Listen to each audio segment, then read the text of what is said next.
Հեծում աշխատավարձների թեման նոր թափ է ստանում։ ՔՊԱ-ական կառավարիչը փորձում է ամեն կերպ ցույց տալ կոռուպցիոն ռիսկեր, սակայն այդպես էլ փաստական հիմնավորումներից զուրկ պնդումներ է կատարում։ Հեծ վերահսկողական կոմիտեն եւ Նարեկ Կարապետյանը հայտարարեցին, Ռոմանոս Պետրոսյանը կեղծ տեղեկություններ է հրապարակում։ Ինքն անձամբ Կարապետյանն էլ պնդեց, առաջին իսկ օրվանից հրաժարվել եմ աշխատավարձից եւ 9 ամսում հեծից ստացել եմ 0 դրամ։ Այսօր արդեն Ռոմանոս Պետրոսյանը նոր գրառում է կատարել, թե իբրև հեծի բարձր ղեկավարությունը աստղաբաշխական վարձատրություններ է ստացել։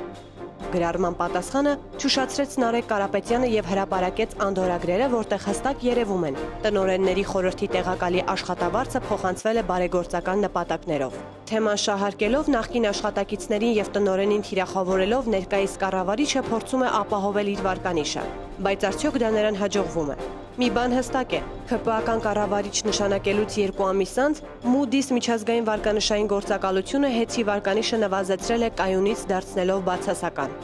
Այս ֆոնին բարելավվել է հեծ ՔՊԱ-ական կառավարչի ամսական եկամուտը, կազմելով տարեկան 62 միլիոն 400 հազար ՀՀ դրամ։